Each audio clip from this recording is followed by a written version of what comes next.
Allora, io ho scelto Grazia Deledda perché quando ho iniziato a leggere la sua opera,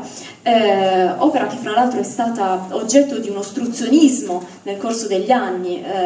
molto forte, io credo dalla politica, dal mondo dell'istruzione, forse dalla sua stessa Sardegna, sicuramente dall'Italia. Ecco, quando l'ho letta io ho ritrovato parte di me stessa, più che in qualsiasi altro autore io abbia mai letto. Ovviamente prima di scrivere questa antologia io ho studiato l'intera opera di Grazia Deledda, sono più di 30 romanzi e un numero infinito di novelle e racconti brevi, e io più leggevo, più ritrovavo parte di me stessa e mi rendevo conto come in realtà la motivazione per la quale lei aveva preso il Nobel per la letteratura,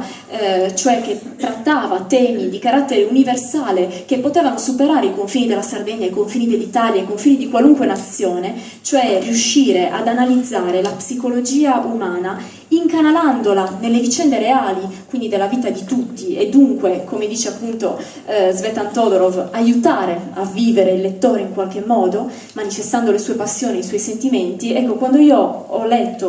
tutta l'opera di Grazia Deledda, ho pensato che bisognava in qualche modo lottare contro l'ostruzionismo che era stato fatto nei suoi confronti, agevolandone la lettura, perché chiaramente non c'è il tempo, non sempre c'è il tempo di leggere tutti i suoi romanzi, e soprattutto, già che si è fatto di tutto per farla conoscere il meno possibile, poteva essere difficile magari trovare un romanzo che realmente potesse farsi apprezzare, anche perché io ho osservato che i romanzi maggiormente osanati dalla critica, a mio parere non sono i più rappresentativi, perché anzi sono quei romanzi che hanno le caratteristiche perfette del romanzo di fine Ottocento ed inizio Novecento, ma secondo me la sua vera poetica, la sua natura passionale è in quei romanzi che sono stati definiti dalla critica romanzi sui generis. Lei infatti, a parte magari qualche critico letterario che l'ha inserita in qualche corrente, non è stata inserita in nessuna corrente letteraria, cioè una corrente sui generis, ed è una scrittrice che è riuscita ad arrivare al cuore degli uomini e delle donne, che non si è fatta limitare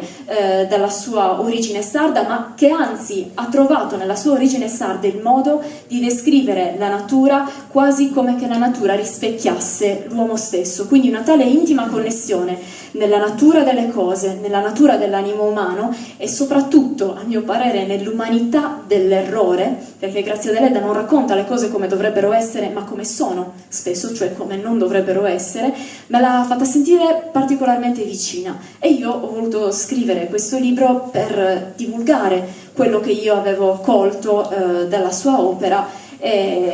affinché ciascuno di voi potesse sentirsi meno solo, come mi sono sentita io meno sola leggendo i suoi romanzi. Ecco.